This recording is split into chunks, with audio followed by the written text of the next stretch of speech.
तर हिवाळा स्पेशल डाळ गोंडराची भाजी किंवा उडदाची आमटी, चला तर मग सुरुवात करूया। त्या ठिकाणी कुकरमध्ये मी 2 ग्लास पाणी घेतलेले आहेत आणि 1 वाटी उडदाची डाळ घेतलीत, काळी डाळ, आणि त्याचसोबत अर्धी वाटी हरभरा डाळ घेतलीत। दोघी डाळी स्वच्छ धुवून घ्यायचे, नंतरच आपल्याला कुकरमध्ये घालून घ्यायचे। आता त्यामध्ये आपल्याला भरपूर सारे हिरवी मिरची कट करून घातली, म्हणजे डाळ गोंडराची भाजी म्हटलं तर ते म्हणून मी तर हिरवी मिरची कट करून घेतली आहेत। तर शेंगदाणे आणि पाव चमचे हळद घालून घ्यायचे। 2 शिट्ट्या आपल्याला होऊ द्यायचे, 1 चमचा मीठ घालून घ्यायचे। तुम्हाला हिरवी मिरची असे घालायची नसेल कुकरमध्ये तर तुम्ही वाटणामध्ये पण ते घालू शकतात, पण हिरवी मिरची डाळीसोबत छान शिजल्या जाते आणि खायलाही अगदी जबरदस्त लागते। आमच्याकडे या पद्धतीने केल्या तर ते म्हणून मी तीच पद्धत तुमच्यासोबत शेअर करते। एक छोटंसं वाटण तयार करायचं आहे, खूप जास्त नाही, फक्त आलं लसूण आणि अर्धी वाटी खोबऱ्याचा खीस घ्यायचं आहे। ते आपल्याला थोडंसं जाडसरच बारीक करून घ्यायचे, खूप जास्त बारीकही करू नका, थोडंसं जाडसरच ठेवायचं आहे। तोपर्यंत आपला कुकरच्या 2 शिट्ट्या पण झाल्या आहेत, डाळ पण चांगली शिजल्या गेलीत। आता या डाळीला खूप जास्त शिजवायची नाही किंवा लोणवत बसायची गरज नाही राहीना। लोणवलं कधी तर हे एक प्रकारचं वरण होईल, पण आपल्याला लोणवायचं नाही, फक्त चमच्यानेच थोडंसं गरगटून घ्यायचं, म्हणजे डाळ पण त्यामध्ये दिसल्या गेली पाहिजे। तुम्ही त्याला डाळ गोंडराची भाजीही म्हणू शकतात किंवा उडदाची आमटी म्हणू शकतात किंवा उडदाचं कुटंही म्हणू शकतात। आमच्याकडे उडदाची भाजीच म्हटलं तर डाळ गोंडराची भाजी ही अगदी सोप्या आणि साध्या पद्धतीची असते। आता चांगलं गरगटून घ्यायचं आणि लगेचच फोडणी करायला घेऊयात आपण। तर पातेलं ठेवले आहेत फोडणी करण्यासाठी, त्यामध्ये आपल्याला 1.5 ते 2 चमचे पळी इथं तेल घालून घ्यायचं आहे। जिरं मोहरी घालून घ्यायची। तेलामध्ये जिरं मोहरी छान तडतडली की घरातलाच फ्रेश कढीपत्ता त्यामध्ये घातलेला आहे।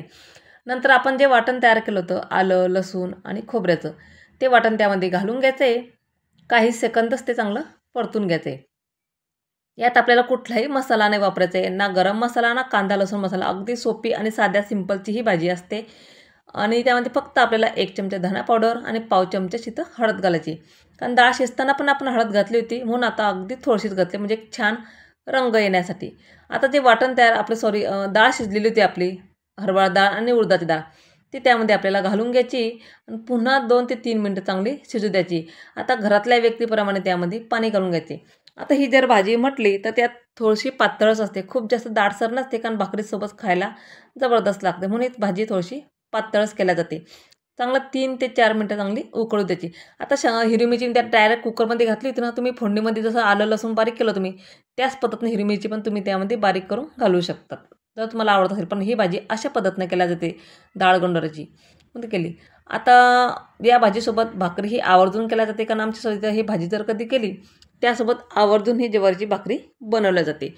तेच ज्वारीची भाकरी बनवून घेते। तुम्हाला चपाती बनवायची असेल तर तुम्ही चपाती खाऊ शकतात भाजीसोबत, पण डाळ ही चिकट असते ना, त्यामुळे ही भाकरीच खायला चांगली लागते। तुम्ही बाजरी खात असाल तर तुम्ही बाजरीची भाकरी पण इथं करू शकतात, पण आमच्या इथं बाजरी कोणी खात नाही जास्त सहसा, म्हणून ज्वारीचीच भाकरी इथं आमच्या इथं जास्त होतात, त्यामुळे ज्वारीचीच भाकरी इथं भाजीसोबत केल्या जाते। आमच्या गावाकडे बरेचदा थंडी पडली की आवर्जून उडदाची डाळची भाजी आणि चुलीवरच्या गरम गरम भाकरी, अगदी जबरदस्त लागतो तो मेनू। खूप सोपा आणि साध्या पद्धतीचा आहे आणि सिंपल। बऱ्याचशा भाज्यामध्ये आपण मसाले वगैरे घालतो, पण या भाजीत कुठलाही मसाला न वापरता अगदी साध्या पद्धतीची भाजी काही बनवली, म्हणजे आमटी म्हणू शकतात तुम्ही। अशीही कधीतरीच खायला खूप छान लागतं आणि अशी भाजी मुलांनाही आवडते आमच्या इथं आणि मोठ्यांनाही आवडते, त्यामुळे आठवड्यातून 1 वेळा तरी ही आमटी केल्या जाते। आता मी वरतून सगळ्यात शेवटी कोथिंबीर स्वच्छ धुवून कट करून घेतली होती, नंतर सगळ्यात शेवटी मी कोथिंबीर घालून घेते। मस्त आपली जबरदस्त उडदाची डाळची आमटी आणि त्याचसोबत गरम गरम भाकरी। तर आज आहे हा आमच्या दुपारच्या जेवणातला बेत, अगदी गावरान बेत आहे आणि अगदी सोपा आणि साध्या पद्धतीचं जेवण इथं आज बनवलेलं आहे। मस्त उडदाची डाळची आमटी आणि भाकरी, त्यासोबत जर तोंडी लावायला कांदा असेल तर एकच नंबर। तर मैत्रिणींनो, आजचा व्हिडिओ तुम्हाला माझा कसा वाटला मला नक्कीच कमेंट करून सांगा। व्हिडिओ आवडला असेल तर लाईक शेअर सबस्क्राईब नक्कीच करा। फेसबुक इंस्टाग्रामवर जर असतील फेसबुक नक्कीच फॉलो करा। चला तर भेटूया पुढच्या अशा नवीन व्हिडिओमध्ये, तोपर्यंत लाईक करा शेअर करा आणि सबस्क्राईब करा। बाय बाय सगळ्यांना।